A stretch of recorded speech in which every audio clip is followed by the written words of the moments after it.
Diary of a Wimpy Kid. October, Monday. Well, it's finally October, and there are only 30 days left until Halloween. Halloween is my favorite holiday, even though Mom says I'm getting too old to go trick-or-treating anymore. Halloween is Dad's favorite holiday too, but for a different reason. On Halloween night, while all the other parents are handing out candy, Dad is hiding in the bushes with a big trash can full of water. And if any teenagers pass by our driveway, he drenches them. I'm not sure Dad really understands the concept of Halloween, but I'm not gonna be the one who spoils his fun. Tonight was the opening night of the Crossland High School Haunted House, and I got Mom to agree to take me and Raleigh.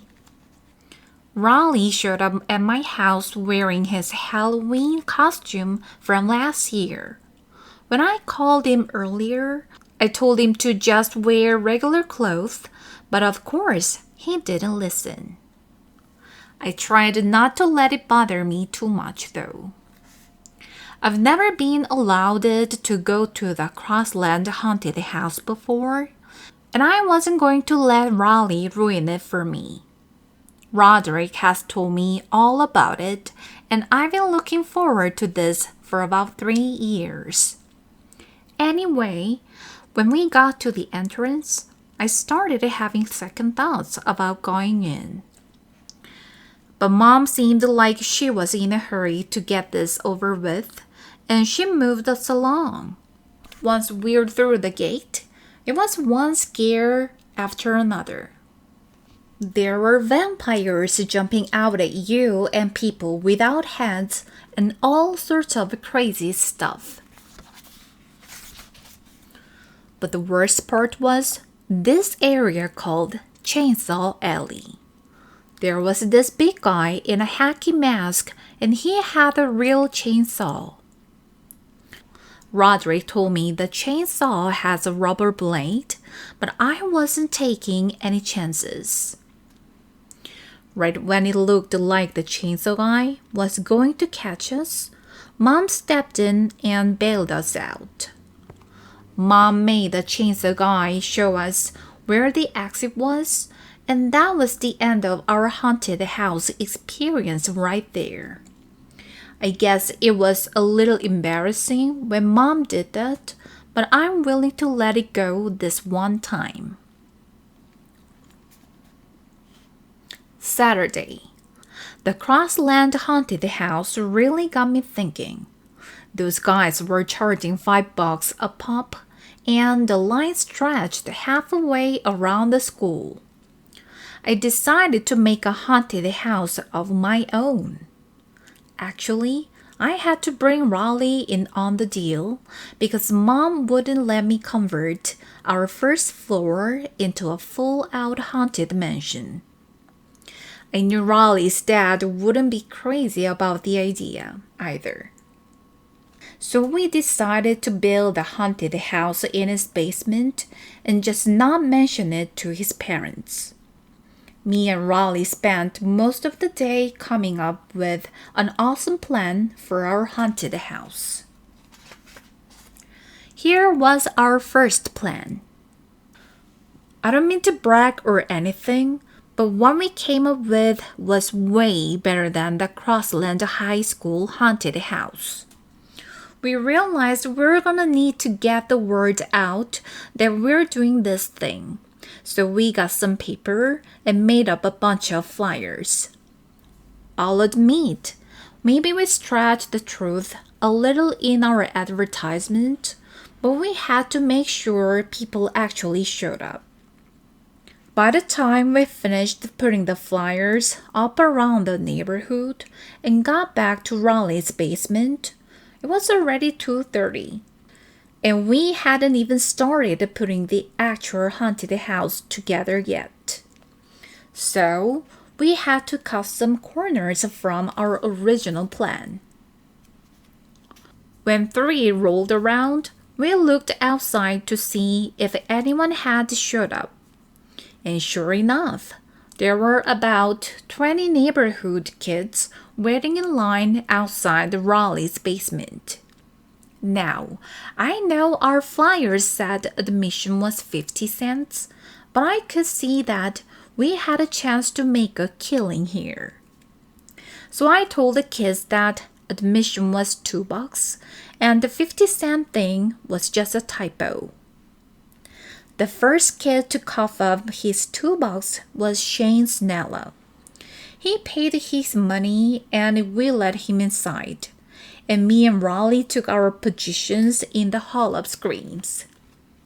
The Hall of Screams was basically a bed with me and Raleigh on either side of it.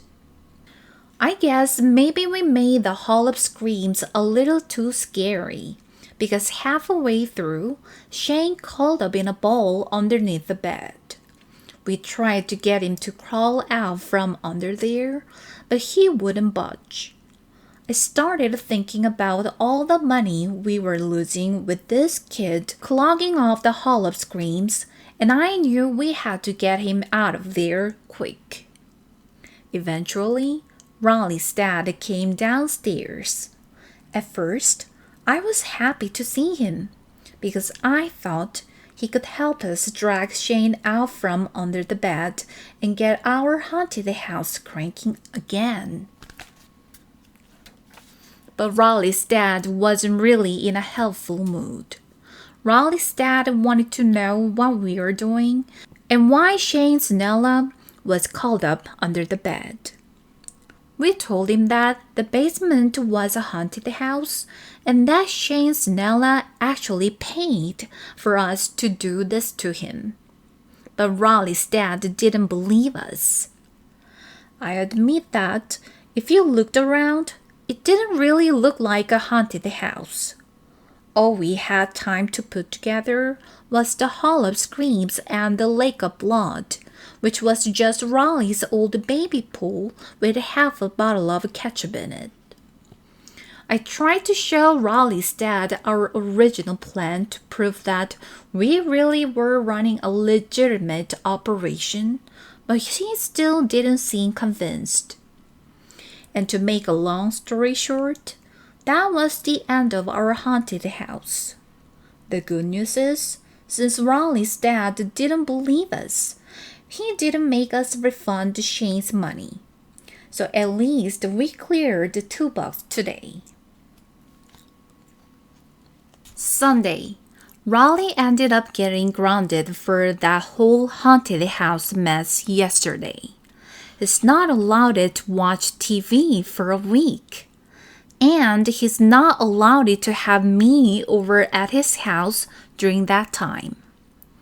That last part really isn't fair, because that's punishing me, and I didn't even do anything wrong. And now, where am I supposed to play my video games?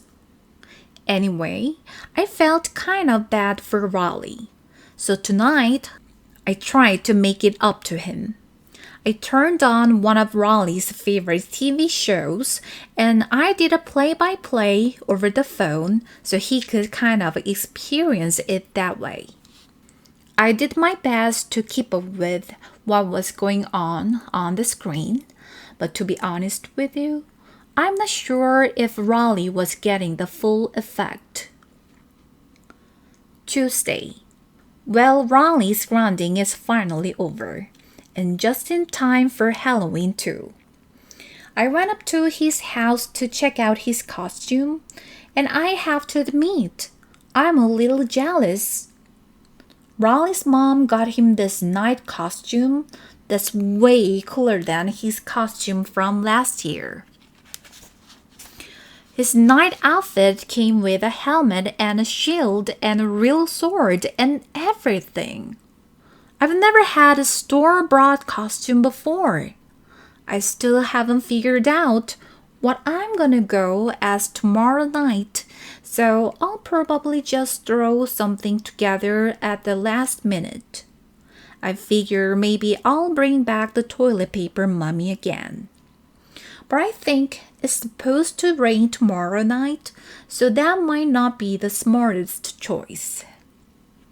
In the past few years, the grown-ups in my neighborhood have been getting cranky about my lame costumes. And I'm starting to think it's actually having an effect on the amount of candy I'm bringing in. But I don't really have time to put together a good costume, because I'm in charge of planning out the best route for me and Raleigh to take tomorrow night.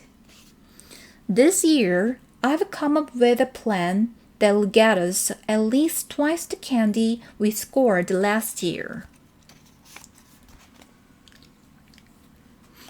Halloween. About an hour before we were supposed to start trick-or-treating, I still didn't have a costume. At that point, I was serious thinking about going as a cowboy for the second year in a row. But then Mom knocked at my door and handed me a pirate costume, with an eye patch and a hook and everything. Raleigh showed up around 6:30, wearing his night costume, but it didn't look anything like it looked yesterday. Raleigh's mom made all these safety improvements to it, and you couldn't even tell what he was supposed to be anymore. She cut out a big hole in the front of the helmet so he could see better, and covered him up in all this reflective tape. She made him wear his winter coat underneath everything, and she replaced his sword with a glow stick. I grabbed my pillowcase and me and Raleigh started to head out, but Mom stopped us before we could get out the door. Man, I should have known there was a catch when Mom gave me that costume. I told Mom there was no way we're taking Manny with us, because we're going to hit 152 houses in 3 hours. And plus, we're going to be on Snake Road, which is way too dangerous for a little kid like Manny. I should never have mentioned that last part, because the next thing I knew, Mom was telling Dad he had to go along with us to make sure we didn't step foot outside our neighborhood. Dad tried to squirm out of it, but once Mom makes up her mind, there's no way you can change it. Before we even got out of our own driveway, we ran into our neighbor Mr. Mitchell and his kid Jeremy. So of course, they tagged along with us. Manny and Jeremy wouldn't trick-or-treat at any houses with spooky decorations on them, so that ruled out pretty much every house on our block. Dad and Mr. Mitchell started talking about football or something, and every time one of them wanted to make a point, they'd stop walking. So we were hitting only about one house every 20 minutes. After a couple of hours, Dad and Mr. Mitchell took the little kids home. I was glad because that meant me and Raleigh could take off. My pillowcase was almost empty, so I wanted to make up as much time as possible. A little while later, Raleigh told me he needed a potty break. I made him hold off for another 45 minutes, but by the time we got to my grandma's house, it was pretty clear that if I didn't let Raleigh use the bathroom, it was gonna get messy. So I told Raleigh if he wasn't back outside in 1 minute, I was gonna start helping myself to his candy. After that, he headed back out of the road. But it was already 10:30, and I guess that's when most grown-ups decide Halloween is over. You can kind of tell because that's when they start coming to the door in their pajamas and giving you the evil eye. We decided to head home. We made up a lot of time after Dad and Manny left. So I was pretty satisfied with how much candy we took in. When we were halfway home, this pickup truck came roaring down the street with a bunch of high school kids in it. The kid in the back was holding a fire extinguisher, and when the truck passed by us, he opened fire. I have to give Raleigh credit because he blocked about 95% of the water with his shield, and if he didn't done that, all our candy would have gotten soaked. When the truck drove away, I yelled out something that I regretted about 2 seconds later. The driver slammed on the brakes and he turned his truck around. Me and Raleigh started running, but those guys were right on our heels. The only place I could think of that was safe was Grandma's house, so we cut through a couple backyards to get there. Grandma was in bed already, but I knew she keeps a key under the mat on her front porch. Once we got inside, I looked out the window to see if those guys had followed us, and sure enough, they did. I tried to trick them into leaving, but they wouldn't budge. After a while, we realized the teenagers were going to wait us out. So we decided we were just gonna have to spend the night at Grandma's. That's when we started getting cocky, making monkey noises at the teenagers and whatnot. Well, at least I was making monkey noises. Raleigh was kind of making owl noises, but I guess it was the same general idea. I called Mom to tell her we were going to crash at Grandma's for the night, but Mom sounded really mad on the phone. She said it was a school night and that we had to get home right that instant. So that meant we were going to have to make a run for it. I looked out the window and this time I didn't see the truck. But I knew those guys were hiding somewhere and were just trying to draw us out. So we snuck out the back door, hopped over Grandma's fence, and ran all the way to Snake Road. I figured our chances were better there because there aren't any street lights. Snake Road is scary enough on its own without having a truckload of teenagers hunting you down. Every time we saw a car coming, we dove into the bushes. It must have taken us a half hour to go 100 yards. But believe it or not, we made it all the way home without getting caught. Neither one of us let our guards down until we got to my driveway. But right then, there was this awful scream and we saw a big wave of water coming toward us. Man, I forgot all about that. And we totally paid the price for it. When me and Raleigh got inside, we laid out all our candy on the kitchen table. The only things we could salvage were a couple of mints that were wrapped in cellophane and the toothbrushes Dr. Garrison gave us. I think next Halloween, I'll just stay home and mooch some butterfingers from the bowl Mom keeps on top of the refrigerator.